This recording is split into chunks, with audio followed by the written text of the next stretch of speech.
Jen Lorman's here at Ascension Fitness, and I am excited because I'm here with Christina Walsh from Age Spans Physical Therapy, who is going to be doing in-house PT for us. And she's going to talk to us today about why it is so important that you are able to do the rolling exercise that we're going to demonstrate.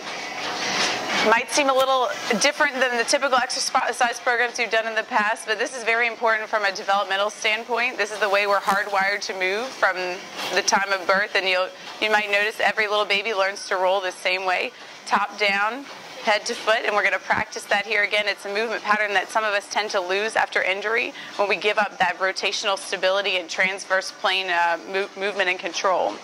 It's hard. Harder than it looks. Harder than it looks. So Jamie's going to put her arm up here, this arm overhead. She's going to attempt to roll from back to stomach, starting with her head and avoiding pushing into the ground with her foot to try to help her come over. So top down, head first, just shoulder, hip, foot. Very good. And on the way back, she's going to begin by pulling her arm back as of an archer.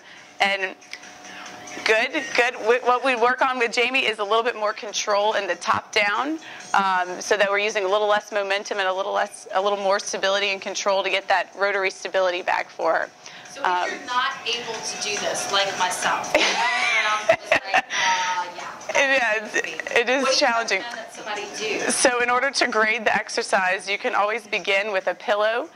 So say you're starting from back to front.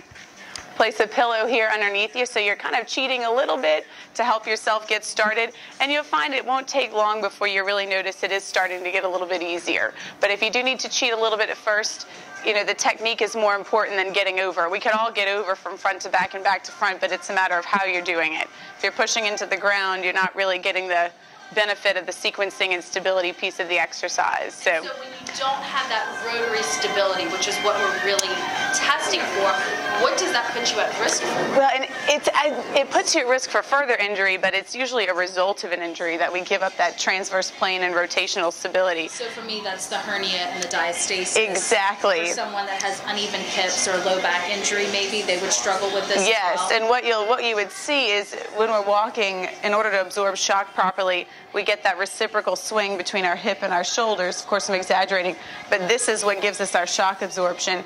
And you might notice somebody who's had an injury or a surgery, if they didn't bounce back all the way, you might notice they're starting to have a little bit more of a side-to-side motion through their walk, and then we're totally losing our shock absorption. And this can help to kind of reprogram that transverse plane and rotational stability again. Awesome. Really great info. I suggest highly that you try this. I was humbled by this exercise, but I'm continuing to work on it.